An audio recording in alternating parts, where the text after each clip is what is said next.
Sophie Camard, moi je voudrais qu'on revienne sur le score, sur la comparaison des scores entre 2010 et 2015. Si on additionne les deux chiffres d'Europe Écologie Les Verts et du Front de Gauche, c'est moins qu'Europe Écologie Les Verts tout seul en 2010. Comment est-ce que vous l'expliquez ? Là, la question qu'il faut se poser, c'est effectivement un risque que nous avions anticipé d'une droitisation généralisée, c'est-à-dire qu'il y a des systèmes de vases communicants. On voit bien que le Front National a siphonné une grande partie du vote de la droite.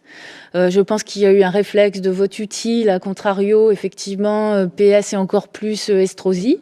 Et du coup, nous retrouvions en fait comme la quatrième liste, un petit peu coincée entre tous ces votes utiles et cette droitisation de la société française en ce moment. Je l'analyse comme ça, à tout le moins. Et puis, on voit bien qu'on a affaire à une sorte de grand tsunami national qui, de toute façon, emporte tout sur son passage, en tout cas dans le nord et dans le sud de la France. Donc, effectivement, nous n'avons pas pu résister avec notre projet qui était ancré sur les compétences régionales, qui parlait de ce que doit faire la région, l'aménagement du territoire, les déchets, l'emploi.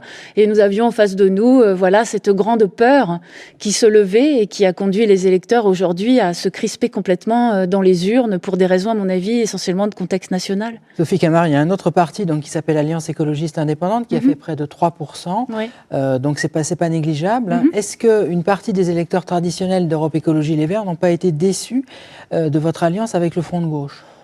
Ça a dû jouer à 1 point et demi. Donc ce soir, je pense que oui, peut-être, mais enfin 1 point et demi, je pense que ce n'est pas cela qui aurait retourné la situation, évidemment. Je crois qu'aujourd'hui, toute la gauche et les écologistes, en fait, doivent s'interroger, écrire une nouvelle page. Et tout le monde parle de résistance ce soir, mais on peut aussi résister dans la société civile. Moi, je vais retourner à mon travail.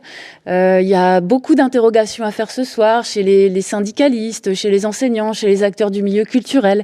Beaucoup, je pense, vont réfléchir et voir comment nous allons agir maintenant dans une région qui, alors je le dis, vous le savez bien, je n'ai pas les opinions du Front National, et ce soir j'ai un petit peu honte de ma région, si je puis m'exprimer ainsi, même si je respecte le suffrage universel tel qu'il est au premier tour.